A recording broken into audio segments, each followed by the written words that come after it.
Assalamualaikum warahmatullahi wabarakatuh.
Alhamdulillahilladzi akramal kawana bi wilayati khairil ibad wa syarafal mawjuda bil fadli wal mawjudi bi fadli wa akmalil mawjud tajir rusuli wal kiram sayyidina Muhammadin sallallahu alaihi wasallam wa asyhadu an la ilaha illallah wahdahu la syarika lah wa asyhadu anna sayyidina Muhammadan abduhu wa rasuluh. Allahumma salli wa sallim wa barik ala habibina wa syafi'ina Muhammad wa ala alihi wa sahbihi wa man tabi'ahu bi ihsan ila yaumiddin, amma ba'd. Fa ya ibadallah, usikum wa iyaya bi taqwallah faqad fazal muttaqun. Ma'asyiral muslimin wa zumratal mu'minin rahimakumullah. Marilah sama-sama pada hari Jumat yang penuh rahmat dan barakah ini kita menamakan takwa kita kepada Allah Subhanahu wa taala dengan mengerjakan segala perintahnya dan meninggalkan segala larangannya. Kita bersyukur kepada Allah Subhanahu wa taala yang telah memilih kita sebagai hamba yang beriman, yang di mana keimanan kita ini adalah hasil daripada dakwah yang telah dibawa oleh baginda kita, baginda Nabi Rasulullah sallallahu alaihi wasallam. Dan kesemua kita pada saat ini berada di dalam bulan yang mulia, bulan Rabiul Awal. Hari ini merupakan tanggal daripada bulan Januari bersamaan 8 Rabiul Awal yang hanya hampir lagi 4 hari bermulalah kita mengatakan Maulidin Nabi sallallahu alaihi wasallam tanggal 12 Rabiul Awal. Sesungguhnya baginda Nabi sallallahu alaihi wasallam ini adalah merupakan pengurus sekalian manusia, sebagaimana sabda baginda Nabi sallallahu alaihi wasallam, "Ana sayyid walad Adam wala fakhra." Aku adalah pengurus sekalian anak Adam, tapi bukan nak bermegah. Begitulah baginda Nabi sallallahu alaihi wasallam. Allah Subhanahu wa taala telah meletakkan syarat keimanan. Tidak sah keimanan seseorang sehingga adalah dia itu kasih dan cinta kepada Rasulullah sallallahu alaihi wasallam. Baginda telah bersabda, "La yu'minu ahadukum hatta akuna ahabba ilaihi min waladihi wa walidihi wan nasi ajma'in." Yang artinya tidak beriman seseorang kamu sehingga adalah aku lebih tercinta kepadanya lebih daripada anak-anaknya, lebih daripada ayahnya, lebih daripada manusia seluruhnya. Maka berkata Sayyidina Umar radhiyallahu anhu, "Ya Rasulullah, aku cinta kepadamu lebih dari segala-galanya setelah cintaku pada dirimu dahulu." Maka baginda Nabi sallallahu alaihi wasallam menjawab, "La yu'minu ahadukum hatta akuna ahabba ilaihi min nafsihi." Yang artinya tidak beriman seseorang kamu sehingga adalah aku lebih tercinta kepadanya lebih daripada dirinya sendiri. Maka Sayyidina Umar membuat ikrar, "Ya Rasulullah, aku cinta kepadamu lebih dari segala-galanya, bahkan lebih daripada diriku sendiri." Maka baginda sallallahu alaihi wasallam menjawab, "Al-an ya Umar, al-an, sekarang inilah baru benar-benar kau beriman. Sekarang inilah baru benar-benar kau beriman." Begitulah hadis diriwayatkan oleh Imam Muslim dan juga Imam Bukhari rahimahullah taala. Muslimin rahimakumullah. Sesungguhnya baginda Nabi sallallahu alaihi wasallam adalah makhluk yang Allah SWT telah angkatkan derajat yang tertinggi yang tidak pernah dicapai oleh sesiapa pun daripada makhluk yang lain. Sesungguhnya Allah Subhanahu wa taala di dalam kitab suci Al-Quran telah menunjukkan beberapa banyak ayat-ayat daripada kemuliaan baginda Nabi sallallahu alaihi wasallam.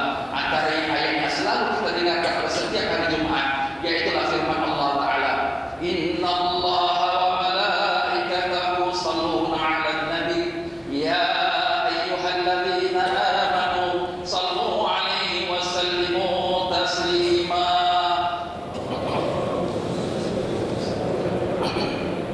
Allahumma shalli wa sallim wa barik 'alaihi wa ala alihi. Ayat ini sekaligus menunjukkan kepada kita bagaimana tingginya derajat dan kemuliaan baginda Nabi sallallahu alaihi wasallam.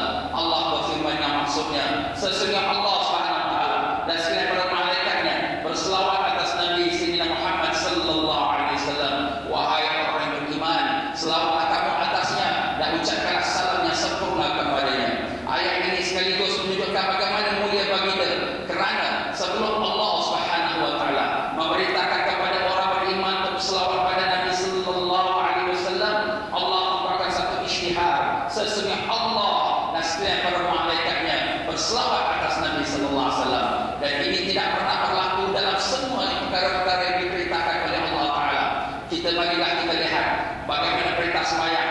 Adakah Allah taala sebelum perintah kepada kita bersembahyang? Adakah Allah mengatakan Allah bersembahyang? Tidak ada. Demikian juga perintah puasa. Apakah sebelum Allah taala perintahkan kita berpuasa, adakah Allah mengatakan Allah berpuasa? Tidak ada. Demikianlah semua ibadat-ibadat haji, zakat dan seterusnya. Tidak ada Allah mengatakannya, Allah mengerjakannya dahulu kemudian baru diperintah kepada orang yang beriman. Tetapi sebelum Allah perintahkan kepada kita orang beriman untuk berselawat atas Nabi sallallahu alaihi wasallam, Allah SWT membuatkan satu pengisytiharan bahawa sesungguhnya Allah dan sekalian para malaikatnya berselawat atas baginda Nabi sallallahu alaihi wasallam. Ini jelas sekali menunjukkan bagaimana tinggi dan mulianya darjat baginda Nabi kita Rasulullah sallallahu alaihi wasallam. Maka dengan sebab itulah apabila pada hari ini kita mengadakan majlis Maulidin Nabi sallallahu alaihi wasallam, merayakan baginda Nabi sallallahu alaihi wasallam, kita bukan hanya merayakan kelahiran baginda semata-mata.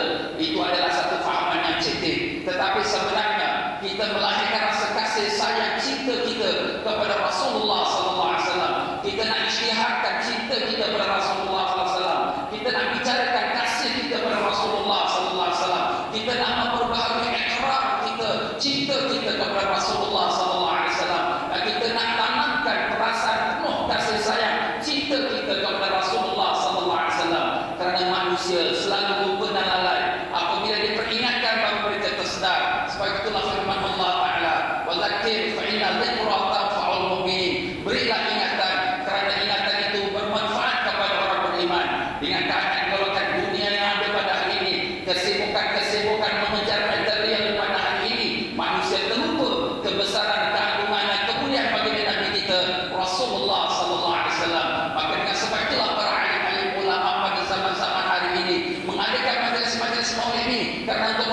mengingatkan kembali kebesaran dan kemuliaan baginda Nabi sallallahu alaihi wasallam, yang di mana perkara yang tak perlu dilakukan pada umat-umat yang awal pada zaman-zaman sahabat atau zaman-zaman tabi'in, kerana mereka memang hati yang penuh kasih sayang cinta kepada baginda Nabi kita Rasulullah sallallahu alaihi wasallam. Kita hidupkan baginda Nabi sallallahu alaihi wasallam dalam hati kita. Kasih sayang cinta kita pada baginda Nabi sallallahu alaihi wasallam tidak pernah luput. Itulah sebenarnya orang yang beriman. Sebab itulah di dalam solat kita, setiap solat maupun yang fardu atau yang sunnah, kita memberi salam pada Nabi sallallahu alaihi wasallam. Assalamu alayka ayyuhan nabiyyu wa rahmatullahi wa barakatuh.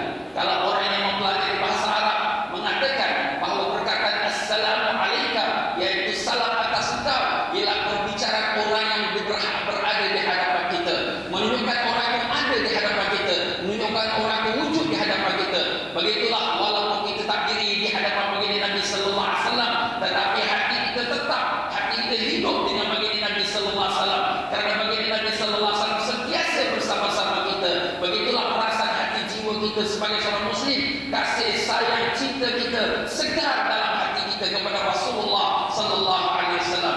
Mengapa tidak? Mengapa tidak kita kasih kepada Rasulullah sallallahu alaihi wasallam? Kerana baginda lah orang yang paling tercinta kepada sisi Allah Subhanahu wa taala. Tidak ada makhluk yang lebih mulia daripada sesiapa pun daripada Rasulullah sallallahu alaihi wasallam. Apabila Allah Subhanahu wa taala menerima taubat Nabi Adam alaihi salam, yang di mana Nabi Adam alaihi salam berdoa dengan memohon ampun kepada Allah atas kesilapan yang tak disengajakan atau dengan barakahnya tawassulnya kepada Nabi sallallahu alaihi wasallam, maka Allah Taala bertanya kepada Adam, dari manakah kau nama Nabi Sayyidina Muhammad sallallahu alaihi wasallam?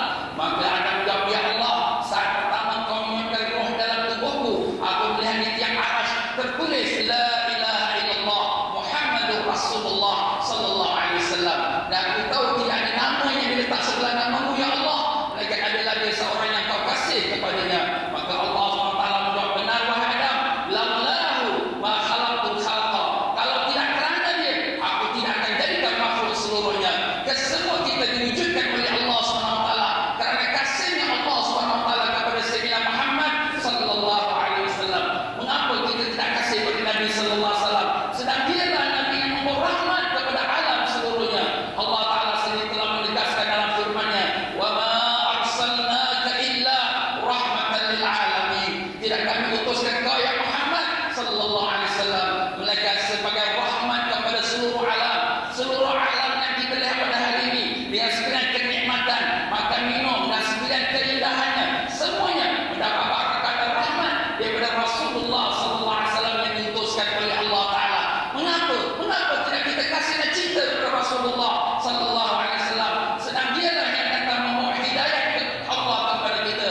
Allah Taala telah firmankan, wa innaka latahdi ila siratin mustaqim, sungguhnya engkau ya Muhammad membawa petunjuk kepada jalan yang lurus. Kita semua memohon kepada Allah, ihdinas siratal mustaqim, setiap hari dalam sembahyang. Tapi siapa yang membawa jalan yang lurus itu? Itulah dia Sayyidina Muhammad Rasulullah sallallahu alaihi wasallam. Mengapa tidak kita kasih dan sayang kepada Nabi sallallahu alaihi wasallam? Dialah manusia yang telah menunjukkan kepada kita akhlak-akhlak yang mulia, sehingga Allah SWT telah berfirman, wa innaka la'ala khuluqin 'azim, sesungguhnya engkau ya Muhammad adalah di atas akhlak yang sangat tinggi. Begitulah Allah SWT firmankan lagi, laqad kana lakum fi rasulillahi uswatun hasanah, adalah bagi kamu dalam diri Rasulullah sallallahu alaihi wasallam sebaik-baik contoh. Mengapa tidak kita kasih dan cinta kepada Rasulullah sallallahu alaihi wasallam, sedang dialah baginda Nabi sallallahu alaihi wasallam yang telah berkorban segala-galanya sehingga mengikat perut dengan batu kelaparan, sehingga dilontar batu dengan penuh murah darah atau kepadanya, kerana menyampaikan agama Islam kepada kita. Kenapa tidak kita kasih pada baginda Nabi sallallahu alaihi wasallam yang di waktu saat akhir umurnya bukan disebutkan nama isteri atau anak cucunya, tapi disebutkan nama ummati, umat aku.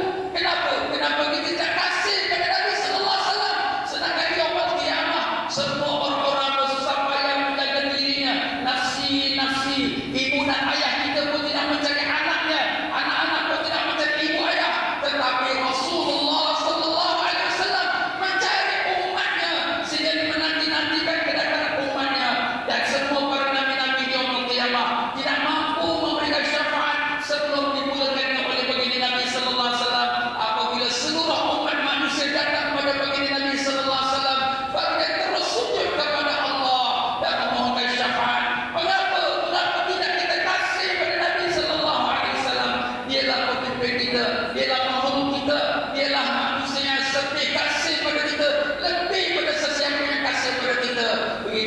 muslimin rahimakumullah, apabila kita menyambut maulid Nabi sallallahu alaihi wasallam, sebenarnya bukan hanya kita menyambut kelahiran baginda, tapi hendak kita memperbaharui akan ikrar kita, kasih sayang kita kepada Rasulullah sallallahu alaihi wasallam. Dan kasih kepada Nabi sallallahu alaihi wasallam bukan hanya terhad pada tanggal 12 Rabiul Awal, bukan hanya terhad kepada masa bulan Rabiul Awal, tetapi dia adalah sepanjang masa dan zaman. Karena kasih seseorang hamba kepada Allah setiap waktu dan saat, maka tidak akan putuslah pula kasihnya kepada Rasulullah sallallahu alaihi wasallam. Setiap nafas kita, setiap titisan darah kita, setiap waktu kita, tetap kita kasih kepada Nabi kita Rasulullah sallallahu alaihi wasallam. Ya Allah, ya Tuhan kami, saksikanlah kesemua kami yang dalam rumahmu ini, ya Allah, kasih dan sayang dan cinta kepada baginda Nabi kita Rasulullah sallallahu alaihi wasallam. Marilah tuan-tuan dan puan-puan rahmatullah, kita ingatkan akan kebesaran baginda Nabi sallallahu alaihi wasallam, dan ini tidak ada sama sekali perkara yang menyalahi agama Islam, kerana Allah Subhanahu wa taala sendiri telah memerintahkan kita untuk memuliakan baginda sebagaimana firman Allah taala, "Wa may yu'azzim sya'airallah fa innaha min taqwal qulub." Sesiapa yang mentazimkan, mengagungkan akan syiar-syiar agama Allah, itulah tanda daripada hati orang yang bertakwa. Apakah arti syiar? Syiar itulah tanda kebesaran agama Islam. Apabila disebut sekali, maka kita sudah mengenal itulah agama Islam. Bila disebut Ka'bah, maka orang tahu itulah kiblat orang Islam. Apabila disebut Mekah, orang tahu itulah tempat orang pergi haji di tanah suci. Apabila disebut Al-Quran, maka itulah dia orang mengatakan itulah kitab orang Islam, kitab Allah. Maka apabila disebut Sayyidina Muhammad sallallahu alaihi wasallam, orang tahu itulah dia penghulu Nabi Sayyidina Muhammad sallallahu alaihi wasallam, utusan Allah Subhanahu wa taala. Maka dengan ini kita melihat daripada semua syiar-syiar agama Allah yang terpaling besar, yang terpaling mulia, yang terpaling agung ialah Sayyidina Muhammad Rasulullah sallallahu alaihi wasallam. Tanpa baginda Nabi sallallahu alaihi wasallam tidak ada alam ini. Tanpa Nabi sallallahu alaihi wasallam tidak ada pulau Singapura ini. Tanpa Nabi sallallahu alaihi wasallam tidak ada Ka'bah, tidak ada segala-galanya. Karena itulah Allah SWT jadikan segala-galanya kerana kasih baginda, kasihnya Allah kepada baginda Nabi sallallahu alaihi wasallam.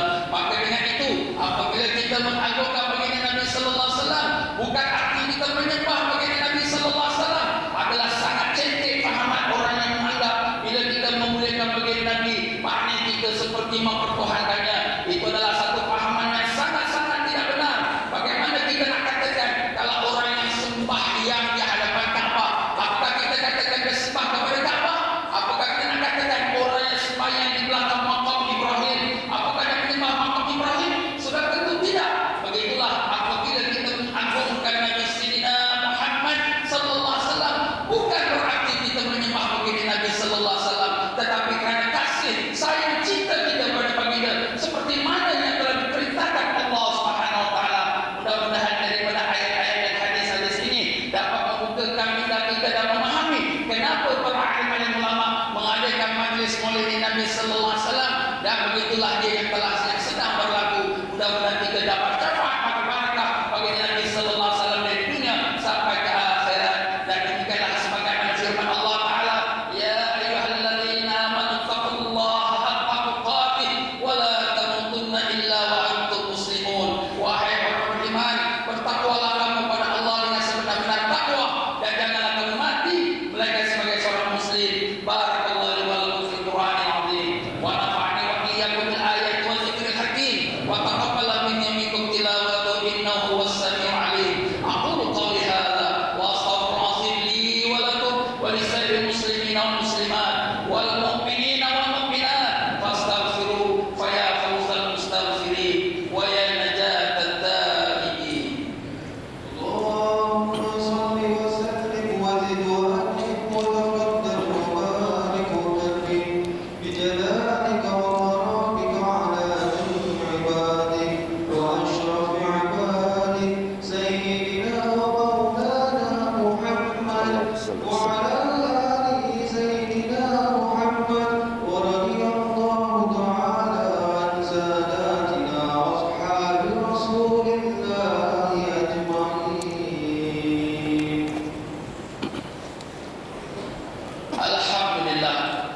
Alhamdulillah alladzi arsala rasulahu bil huda wa dinil haqq liyudhhirahu 'ala dini kullihi walau karihal musyrikun. Asyhadu an la ilaha illallah wahdahu la syarika lah wa asyhadu anna sayyidina Muhammadan 'abduhu wa rasuluh.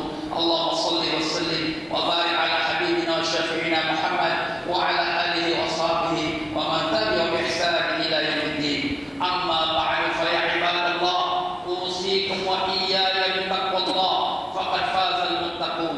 Ma'asyiral muslimin wa zumratal mu'minin rahimakumullah. Karena kasih sayang cinta pada baginda Nabi sallallahu alaihi wasallam, beberapa banyak alim-alim ulama yang besar yang telah menulis akan sejarah-sejarah baginda Nabi sallallahu alaihi wasallam yang menjadi bacaan-bacaan dalam majlis-majlis Maulidin Nabi sallallahu alaihi wasallam. Antara Al-Imam Suyuti rahimahullah taala, Al-Imam Muhajar rahimahullah taala, dan beberapa banyak lagi. Kalau nak dikumpulkan tak kurang daripada 20 jilid kitab yang besar-besar daripada sekian tulisan-tulisan mereka. Dan Al-Imam Suyuti rahimahullah taala pernah ditanyakan apakah yang hukum mengadakan majlis Maulidin Nabi sallallahu alaihi wasallam. Beliau mengatakan itu adalah majlis yang diisikan dengan bacaan Al-Quran dan bacaan sejarah baginda Nabi sallallahu alaihi wasallam dan selawat-selawat dan salam atas baginda Nabi sallallahu alaihi wasallam. Kesemua dalam isian itu adalah merupakan amal-amal yang disuruh oleh Allah.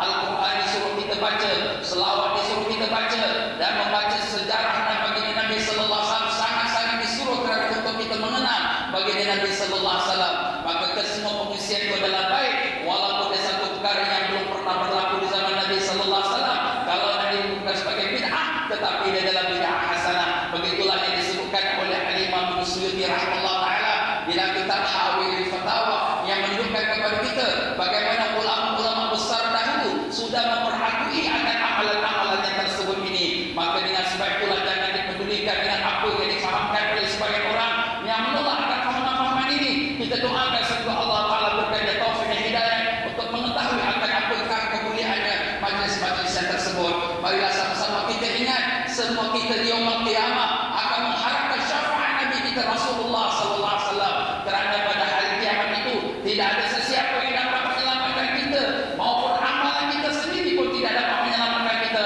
karena amalan-amalan kita banyaknya kesilapan dan kekurangannya, dengan sifat-sifat riya, ujub dan megah dalam hati kita, dengan sifat lalai yang dalam solat kita, dan berbagai-bagai lagi kelemahan. Tetapi mudah-mudahan dengan keberkahan syafaat Nabi Rasulullah sallallahu alaihi wasallam, Allah SWT menyelamatkan kita di yaumul qiyamah. Maka dengan itu perbanyakkan kita selawat atas Nabi sallallahu alaihi wasallam, dan ingatlah semua kita akan berhadapan di mahkamah Allah SWT. Tidak ada penterjemah antara kita dengan Allah SWT. Pada hari itu beruntung dan bertualah orang yang telah mengikuti jalan yang benar, jalan Ahlus Sunnah wal Jamaah, dengan mengikuti amalan-amalan yang telah ditunjuk ajarkan oleh para alim-alim ulama kita.